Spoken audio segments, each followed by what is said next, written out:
SeatGeek is the easiest way to find the best deals on tickets to pretty much any live event. Concerts, sports, theater, comedy, whatever you want. Download the SeatGeek app today and enter promo code SEATS to save $20 on your first purchase.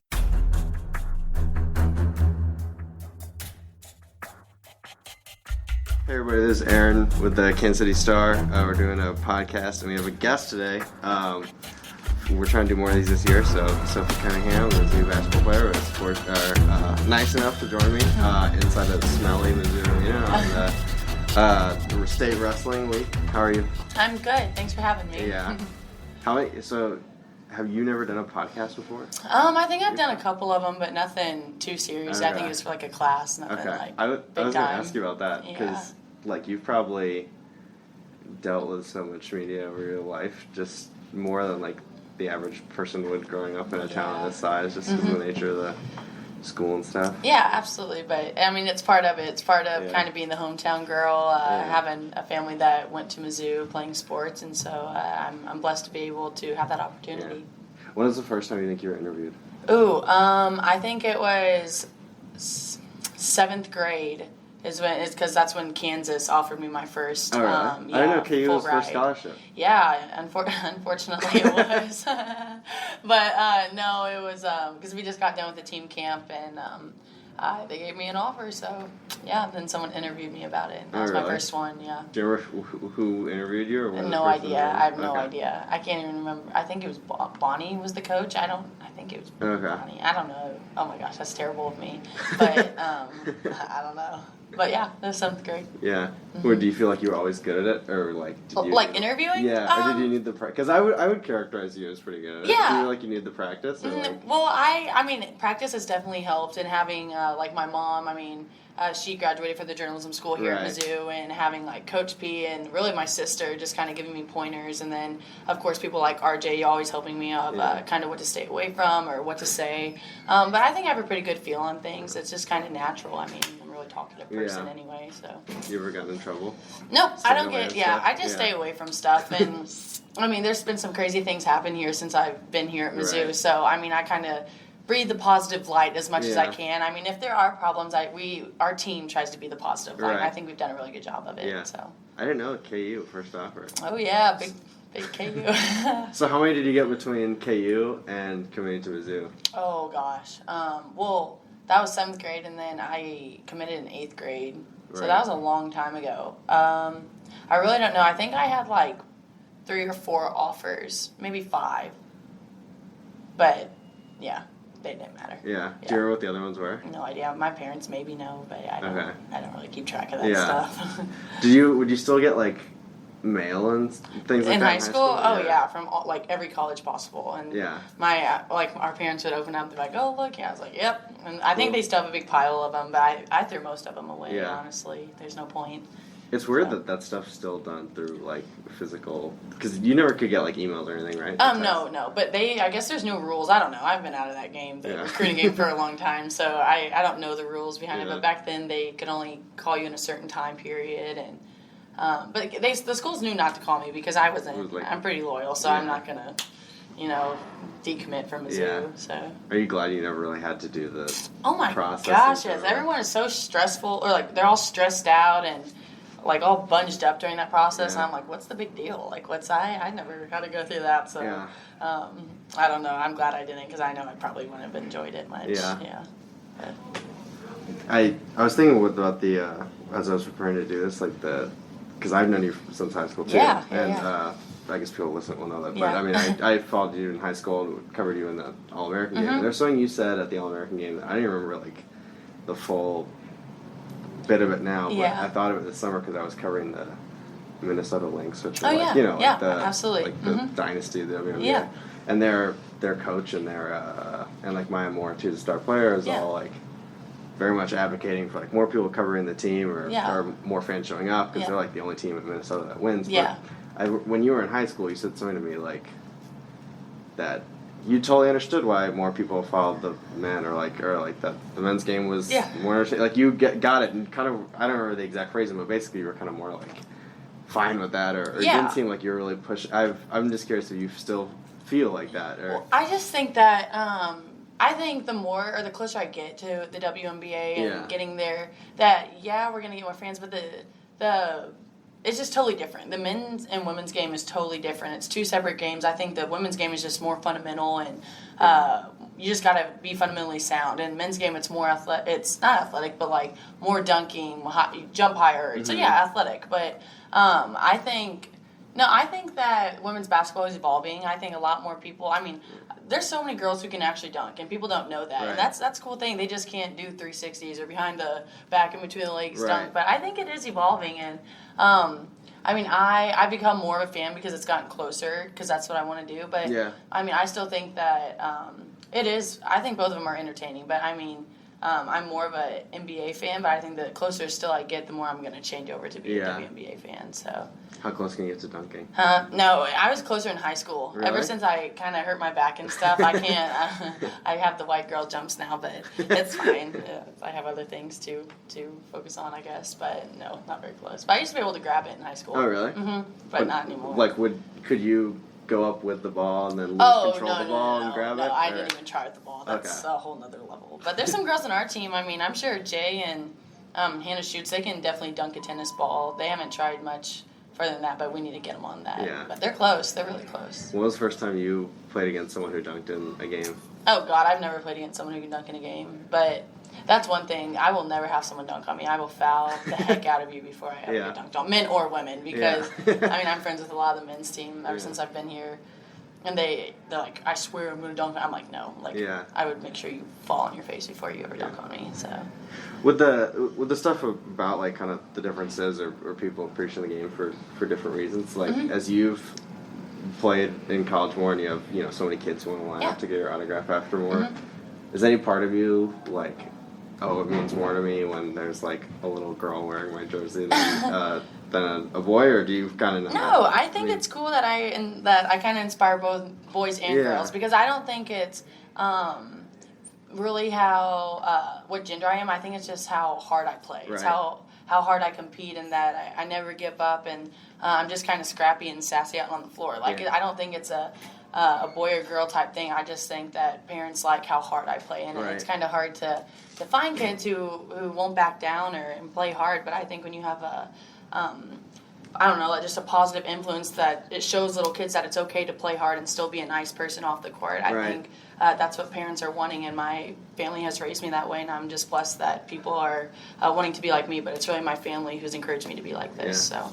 I saw some photo of a little girl wearing like a custom jersey. There's been so many girls this year, but for some reason we still don't have any Mizzou women's basketball jerseys number 3 around here, and I'm hoping that we'll start making them soon, because I've had a lot of questions, a lot of DMs on social media, and I don't know really who I talk to. I'm like, I like the homemade stuff, so just keep doing it, but we'll see what happens. Hopefully if I keep playing well, something will happen. So. That'd be cool. Yeah, you'll have a jersey, I'm sure, at some point. I hope so. I mean, that'd be really cool. Yeah, that'd be cool.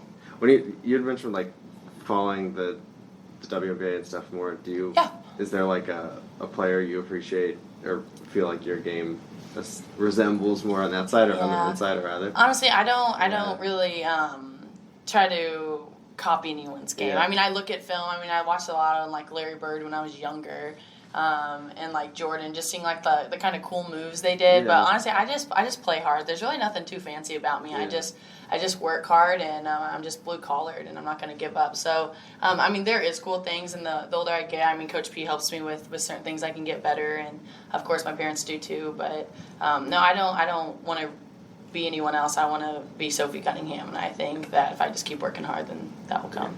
Where do you feel like you got or improved the most in college? Like, what do you feel like you've gotten the best at?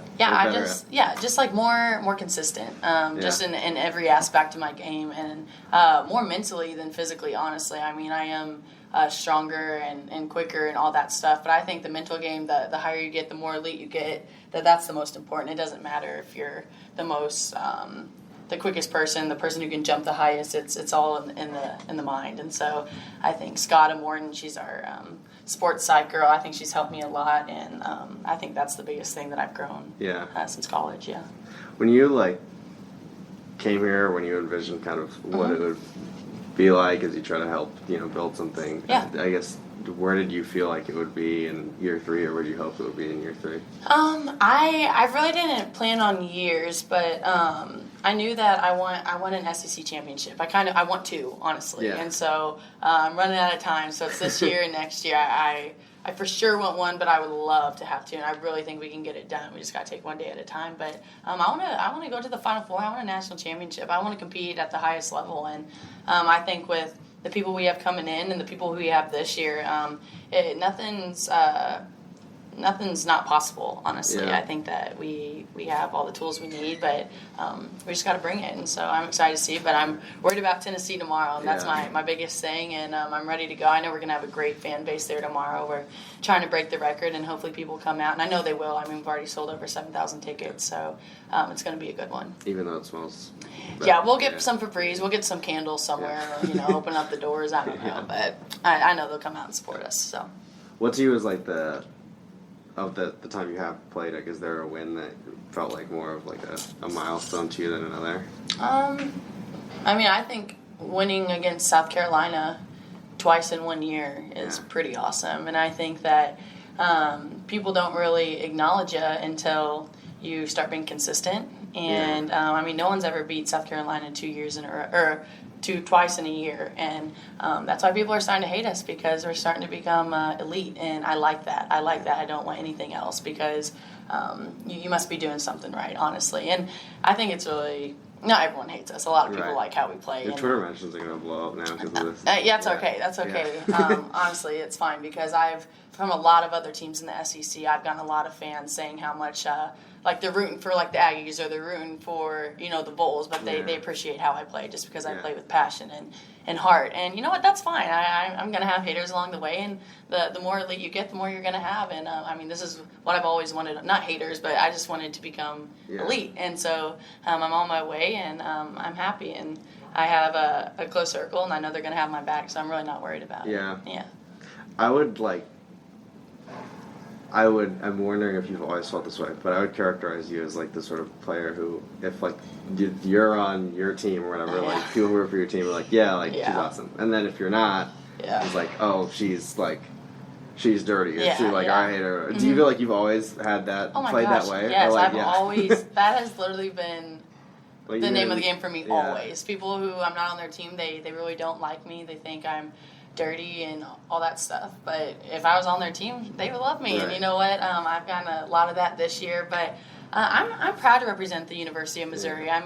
This is what I want. I want Mizzou to get on the map, and this is what we're doing. We're in it right now. It's sometimes hard to take a step back and realize how much we've accomplished in the past 3 years, but I just want more. I'm not satisfied, and so it's hard to kind of take a deep breath and realize all the accomplishments, but I'm just not satisfied. But I think it's always kind of been that way. So did recognizing that it was that haters, I guess, are a good thing? Did you feel like you kind of felt that way immediately when all the backlashes started happening this year? Or did you need someone to remind you? I don't care. No, there's a lot of people who reminded me, and at some points I was like, it'd be nice for some reminders. But I have such a great support system, a great fan base that loves me and supports me and wants the best for me. So every time that I got a negative tweet, I had people backing me up, and you know what? That's so nice to have. And I try to be a positive light in this community, and it's nice that they're embracing me and my family and this team, honestly.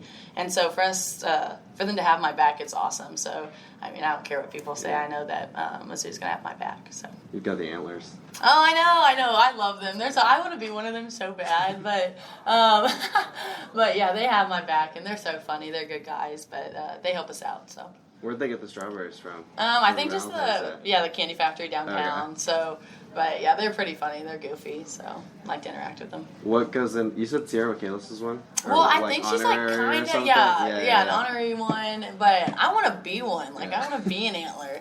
But maybe one day I can.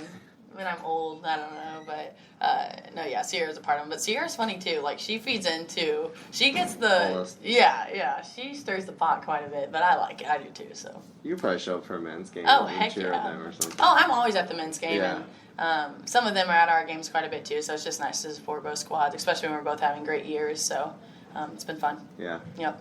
With those goals of the SEC title and whatever else. I mean, you guys were really open at the beginning of the season of like, this is the most talented team that we've had, or Coach P has had, or whatever. I mean, I wonder, I know you still have time left, but like, would you feel like it was a disappointment if you didn't make it out of those first 2 rounds this time? I don't know. I'm not even thinking about it, and I think our team will be ready when it's time, and I know we are. I know we will be, and I think that failure gives you more motivation, and I still have a year left, but I'm really not even worried or focused about that. I'm ready to go get Tennessee tomorrow because that's a big win. I've never beat Tennessee. The seniors have never beat Tennessee, so we got to get Tennessee, and we're ready to go. We're excited. We're pumped, and the atmosphere is going to be crazy. So I don't know. I'm just really excited for tomorrow. I'm not really worried about the future. I'm just staying in the present. Yeah.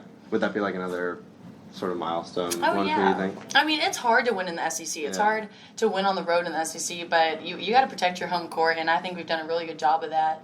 But they're a tough team. They're really good. They have some, Mercedes Dressel, she's a big girl inside, really talented. I mean, she'll be in the WNBA for sure. There'll be some other kids in there for them too, but they have some good freshmen. I don't know. They're a really solid team. I mean, they're ranked ahead of us, good coach. And so we have our work cut out for us, but I'm excited for it. Yeah. Well, I know you want to focus on this game, but winning, if you did win, it would go a long way to helping you guys host. What would that mean to you if you got to host the first 2 rounds? Awesome. Oh my gosh. And I know our fan base, I think we could almost sell this thing out. I really do think so. And it would be almost like one of the men's games, honestly, or this year at least. And so, sorry. And so, I don't know. I think our fans would love it, and I know that we'd get a great crowd. It'd be good for women's basketball as a whole, just getting just like the attention it should get. And so I think it'd be awesome. I'm jacked for it, and I really think we can do it, but it's one game at a time. Yeah. Would it be, or is it hard to not make that like something you're thinking about though? I mean, I would imagine because it could be really pivotal, right? And that you could do that, and you could play in Kansas City after that. Absolutely, it definitely could, and it's always in the back of our minds. Like we're working, we're playing hard, and we're playing for something greater. And we've this program has never hosted before, and that's what that's our goal this year is to host. And so it's always in the back of our mind of what we want to get done. But this team is in our way to hosting, and so we got to get them. So. Yeah. Which of the NCAA tournament losses was like harder to take? Last year's because it was your last game with your sister? I think so, yeah. Mm-hmm. And we just get better and better every year. And I really think this is the best team I've ever been a part of, the closest team I've ever been a part of. And I don't know, it's just so much fun to play and go out there and battle with them. Everyone just brings their own energy and owns their role, and it's all about the front of the jersey, and it's really hard to do that, especially with a bunch of females. It's really hard to put your emotions aside and just worry about the front of the jersey, and so it's just been one of the most fun teams I've been a part of. Yeah. What? How do you feel like you've gotten better in playing a part in that, or helping the team get to that point? Yeah, I think just being a leader. The last 2 years, I've had Lindsay to just kind of take that, so I've just had to really worry about myself and go out there and play, but it's a whole nother role this year, and so they've helped me. Lindsay's helped me a lot. Coach P's helped me a lot of what I need to do, and I've embraced that role a lot, and I think that the team's embraced it too, so it's been fun. All right, other random things. If you were playing 1-on-1 against Coach P, what would the final score be? Oh my gosh, me the whole way. She wouldn't score a bucket. Really? You nah, so? 11 Coach P, she's good, and every time that I'm like injured, like with my back last year, she would always she always be like, oh, really, that's nothing. Like, I played with, like, a metal brace on, and I scored 32. Yeah. And, like, she always is, like, challenging me. Like, we have a really fun relationship, and I'm so glad we've gotten closer. She's an awesome lady, really. She does everything the right way, really into her faith, and she really just cares about us as people off the court. She doesn't care what we do on the court. I mean, she does. She expects greatness and excellence every single day, but she really cares about who we are off the court, and I think that's really special because a lot of teams around the country don't have that as a head coach. Yeah. Mm-hmm. Which of your coaches do you feel like is still the best player? Oh, dang, that's a tough one. I would maybe have to go with, like, I think Lindsay's the best shooter. Bree Coolis is the best getting to the rim, but Coach Bracey is the best, like, bossy one. Like, I don't know, but... like, she'd run the team? Oh, my gosh, yeah. She is so bossy, and I watch her play pick up, and I'm like, oh, my gosh, like, you need to calm down. But, no, I love my coaching staff. They're awesome people and really fun, and I don't know, they're just a good time. We really are a family around here, and like I said, it's not like that around the country. I mean, we've had transfers, and they say this is very unusual. And I mean, I have friends from other universities as well, and they're like, what you guys have is really special. And I was like, oh, I know. Like, it's awesome. But it's not easy all the time. I mean, you have to work at those relationships. But what we have here at Mizzou Arena is really fun. Yeah. Do you feel like it can ever make things... It sounds weird, maybe, but like make things harder if you're all close like this. Like you're taking on everyone's struggles. You can't really isolate yourself or I don't think so. I don't think so. I think that as much time as we spend together, you have to have those relationships, or else it would be miserable. And I think it helps us fight even harder on the court for one another. And if one coach or a player is dissing one of our family members, or like a coach or a teammate member, we're gonna fight for him and stick up for him. And I'm all about sticking up for my people. I'm aware, And so, I think everyone's aware. And I'm proud to do that, because this is my family, and I don't like when people mess with my family. And so I'm always going to have their back, and I think that's why we're so close, is because everyone does have each other's back, so it makes it fun. Yeah. Yep. How, I guess, how did that play into the kind of tough parts of this season when you guys have taken some criticism? We don't look at it. I mean, we hear about it, and sometimes we look at it, but at a certain point we have to just stop. And all these people are on the outside. They don't know what we do here. They don't know what we're really about. Outside fans is what I'm saying. And but I know our fan base knows that we are full of energy. We're passionate about the game, and we just want to make them proud to be a Mizzou women's basketball Tiger fan. And so that's what we're going to do. And we just don't look at it because they don't know really what's going on in the locker room. And so it's kind of funny to sometimes see what people have to say about us, because it's so false. But we have a lot of positive support too, and that's what we don't really focus on either. But we just like to do our own thing. So what sort of like misconceptions do you think people have? Oh, I don't know. Just that we're a bunch of just like sassy girls who like to have our nails done and like to kind of look pretty when we play, but that we're dirty. But no, we like to work hard. We don't give up, and I don't know. We just have a really passionate team, and we're gonna fight to the end. And I think that's really, really cool. Yeah. So, yeah. Who else do you think is like on the team, kind of like you, and that sort of like you're just working really hard to make people, and it makes other people upset? Really, I think our whole team, but honestly, I think one that people do not ever see is Kayla McDowell. She is more sassy than I am, and she's not going to back down. I think that she might be worse than I am, honestly, but I think it's awesome, so I think it's positive. I think Kayla McDowell's the secret assassin that no one really thinks about, so, yeah. When did that come into play? It's always been into play, but no one sees it. Yeah. And other teams know about it, but she is gritty, and if you push her, she's going to push you right back, and she's not going to back down from anyone. And I just love that about her. But I really think our whole team is like that. I really do. I think that no one's going to back down from anyone. I think that's what makes us so tough. Yeah. As you guys have gotten that reputation, do you feel like teams focus on you any differently, or defend you any differently, or try to do anything to get you out of kind of your ability to harass them? I just think that honestly, I don't know what other teams do. I don't really care what other teams do, because I know we're focused on ourselves, and we're going to do what we do. And it's not dirty. It's hard work. Right. It's hard work. It's blue collar. It's being passionate, wanting to win, and going to battle for the sister on both sides of you. So I think it's funny when people say it's dirty, because it's literally hard work. And people aren't used to seeing Mizzou women's basketball working hard and succeeding and being almost elite. And so we're working to get there, and it's part of it. You're going to have criticism along the way, but there's a lot of positive support and people who are going to keep pushing you to greatness, and that's all I'm worried about. Yeah. So.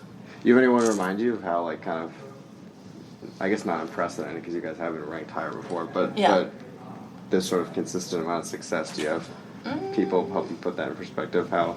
I think we're starting to gain a lot more respect, and but we're not satisfied. I mean, I don't know, we lost, 3 in a row, and we were still ranked 15th, and coach is like, you guys should not be doubting yourself. Everyone else believes in you. Like, you lost 3 in a row, and you're still 15th in the country. And so I think that gave us some perspective, like, yeah, we are, so, like, let's go kick some butt. And so, yeah, I think that it's all about perspective, too, so. Thanks once again to Sophie Cunningham for joining us. We're going to try to do more Mizzou podcasts this year, so hopefully Sophie is just the first of many guests that we have this year, whether it's athletes or coaches or whatnot. If you're hoping to get more Mizzou coverage, which I'm guessing you are, if you listen to this, you can go ahead and download the Stars Mizzou app, which is called Mizzou Zone. There's also a Star Mizzou-centric Facebook page, also called Mizzou Zone. And those are good ways to, on the app, just have a filtered look at all the Mizzou coverage from the Star, and on the Facebook page, good way to get all the Stars Mizzou stories in your Facebook timeline, and also watch Facebook Lives that I do with my co-beat writer Alex Schiffer once a week, where we just talk about the Tigers and answer questions if you guys have them in the comments. Also, we like to go live so you can watch the post-game press conferences, whether it's with Barry Odom or Conzo Martin or Robert Pinchton or whatever else. So go ahead and do those things. I think you'll enjoy them. And thanks once again for listening. This is Aaron Reese, DC Star beat writer, signing off.